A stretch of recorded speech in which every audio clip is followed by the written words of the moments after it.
Aujourd'hui, j'aimerais vous parler d'hyper-personnalisation parce que depuis qu'on a sorti la version Cognito App, bien que ça n'a rien changé au premier regard, on offre maintenant la possibilité d'aller changer certaines terminologies selon les professions d'accompagnement.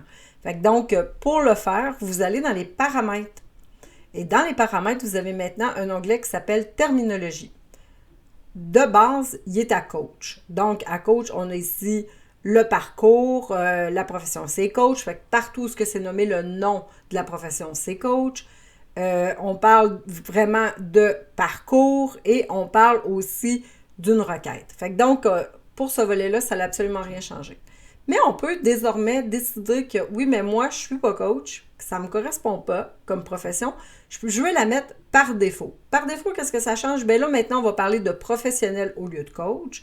On va parler d'un processus si on veut, mais on pourrait aussi le changer. Fait que donc, si on n'aime pas ce mot-là, on pourra le changer. Je vais vous montrer comment tantôt.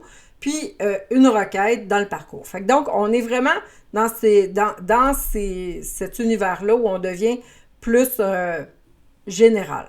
Puis on pourrait dire, ben moi, je préfère personnaliser ma plateforme, et c'est là que c'est vraiment chouette, c'est de l'hyper-personnalisation, où là, vous pouvez aller dans la profession, puis changer le mot professionnel, le mot coach, par ce que vous voulez.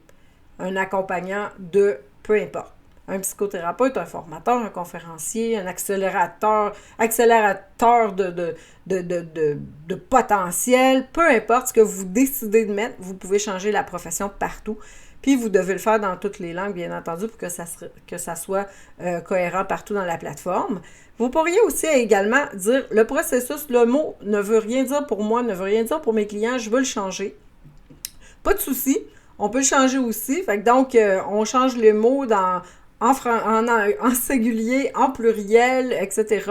Vous devez faire toutes les sections dans toutes les langues pour que ça soit vraiment cohérent partout dans la plateforme. Vous sauvegardez, puis les termes vont changer à partir de maintenant.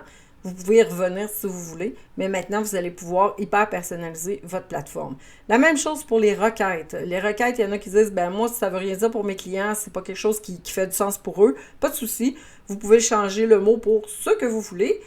Ping-pong, si ça vous tente, mais souvent on va parler de devoirs, d'actions à poser, de tâches, fait que donc vous pouvez le changer dans toutes les langues encore et vous allez pouvoir, à partir de maintenant, partout dans la plateforme, ça sera votre nouveau nom, le nouveau mot qui va apparaître.